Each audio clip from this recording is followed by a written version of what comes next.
Why hasn't God wiped out Satan yet? God is pure, just, and loathes all evil. So why does his greatest adversary still walk the earth?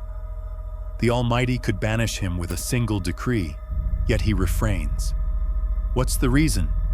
We'll uncover the answer today. From the dawn of creation, the presence of Satan challenges our grasp of divine power and righteousness.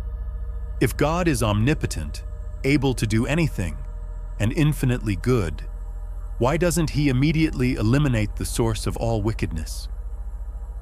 This isn't merely an intellectual puzzle. It strikes at the very core of faith.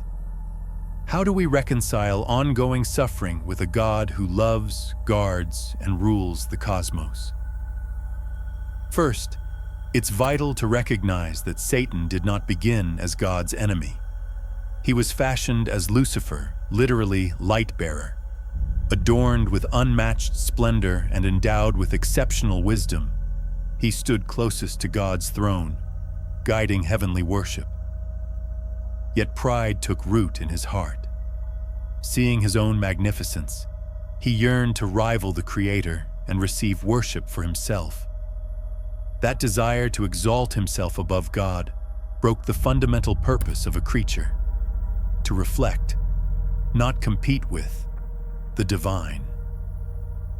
By choosing rebellion, Lucifer sealed his fate, not because God lacked the power to stop him, but because the choice was his own.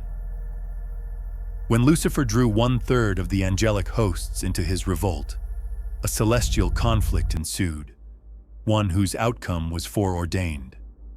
The archangel Michael, obeying God's command, expelled Lucifer and his followers. However, rather than destroying them instantly, God reserved their final judgment for a decisive future day. That delay serves profound purposes. Safeguarding free will. Instant eradication would nullify the gift of choice God bestowed. Without freedom, genuine love cannot exist. Public declaration of justice. God's righteousness demands an open verdict, demonstrating innocence or guilt before all creation. Redemptive plan. Even the presence of evil within divinely appointed limits advances the work of redemption for those who trust him. In the following sections, we will examine in detail 1. Lucifer's fall, 2. The heavenly battle and expulsion, 3. The difference between fallen angels and demons, and 4. Why God patiently postpones their final doom. Chapter 1. Lucifer's origin and fall. The name Lucifer, morning star in Hebrew, reflects his initial perfection. Created in unparalleled beauty and wisdom, he served as the foremost cherub, entrusted with leading heavenly praise. No hint of evil marred him. His very essence mirrored God's glory. Yet within him sprouted a dangerous impulse. I will ascend to the heights. I will make myself like the Most High. That craving for supremacy, fueled by admiration, birthed pride, the root of all sin. Scripture alludes to this in Ezekiel 28:12 through 17, though addressed to Tyre's king, clearly pointing to Lucifer. You were the seal of perfection, full of wisdom and perfect in beauty. Your heart became proud on account of your beauty. This inner corruption shows that external radiance alone doesn't guarantee purity. By aspiring to occupy God's throne, Lucifer rejected his role as a creature and broke the unspoken covenant of submission that sustained heavenly harmony. His downfall was not a single act, but a gradual descent fueled by vanity and self-interest. Ezekiel's lament underscores a broader truth.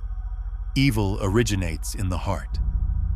When a being willingly inverts God's order, placing personal will above the Creator's, the breach becomes irreparable.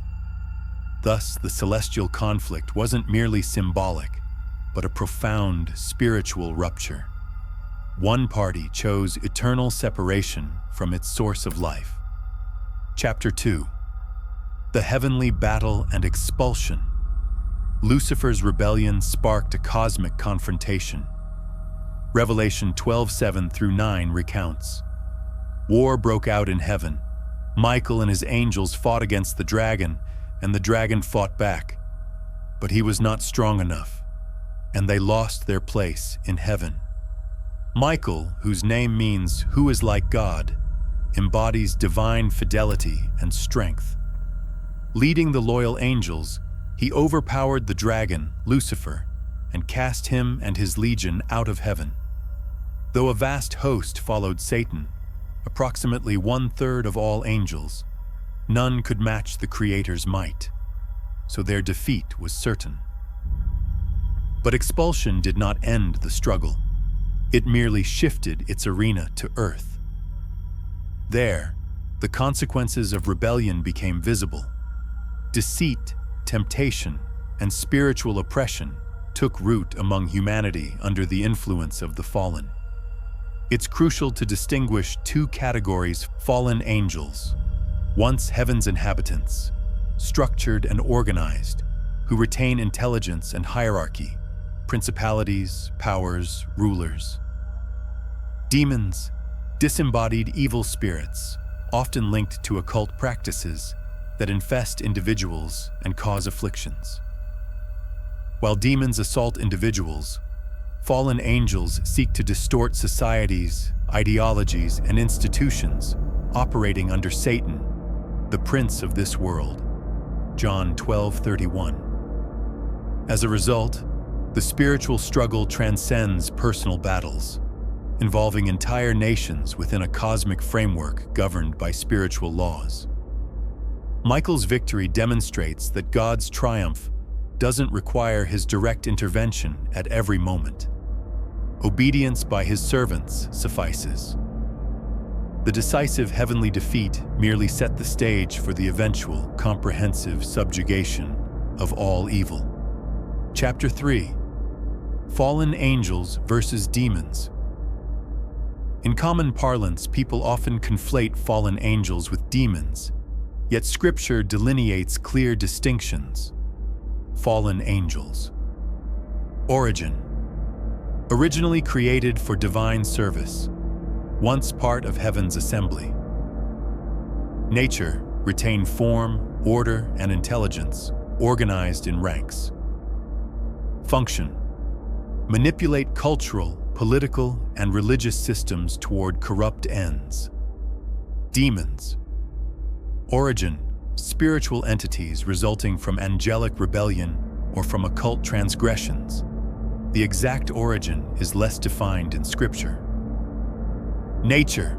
Disembodied spirits, volatile and malevolent. Function. Inhabit people and animals to produce possession, illness, and chaos. Paul warns in Ephesians 6:12, "Our struggle is not against flesh and blood, but against the rulers, authorities, and cosmic powers of this present darkness." Here, he highlights that the true conflict involves these organized spiritual forces. Fallen angels pursue broad strategies, aiming to influence societies at large, whereas demons focus on individuals. Satan, as supreme strategist, orchestrates both. Recognizing these roles informs our spiritual response. We confront demonic attacks through authoritative prayer and address systemic evil by proclaiming biblical truth and exercising faith. Chapter 4. Why God delays judgment. If God could obliterate Satan instantly, why doesn't he? Several theological reasons explain his forbearance: free will as the basis of love. God desires genuine devotion, not robotic obedience. Removing choice would negate the gift of relationship. Universal vindication of justice. At the final tribunal, every being will witness the verdict, affirming God's perfect righteousness beyond question. Spiritual refinement. Enduring trials strengthens faith, producing maturity and discernment, like gold refined by fire. redemptive purposes, even evil schemes serve God's overarching plan. For instance, Jesus' temptation proved his authority, and Judas's betrayal fulfilled the necessity of the cross. Demonstration of sovereignty.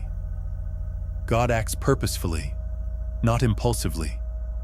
His ultimate triumph will be revealed through redemption, not mere annihilation.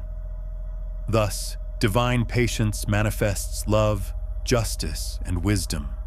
It doesn't signal weakness, but reflects God's meticulous guidance of history, ensuring every event fulfills his eternal design. Reflecting on why Satan and his followers remain reveals a deeper reality. In his sovereignty, God orchestrates events to express his nature and accomplish his redemptive plan. He is neither beholden to circumstances nor driven by caprice. His patience is a profound act of love that preserves choice, upholds justice, and refines faith. The decisive victory occurred when Christ triumphed on the cross, defeating sin and death. Satan remains active only until the appointed day of final judgment, when every creature will stand before the throne. Then, the ancient dragon will be cast into the lake of fire, and evil will be eradicated forever. Meanwhile, we are called to stand firm in faith, equipped with spiritual armor, Ephesians 6, and wielding God's truth. Every challenge stemming from fallen spirits refines our character and deepens our witness.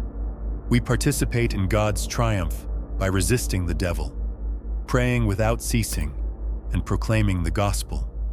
Ultimately, this understanding urges us to live with confident hope. We await the culmination of God's work, knowing He who began a good work in us will bring it to completion. Let us therefore persevere, encourage one another, and anticipate with joy the day when justice prevails and love reigns eternally.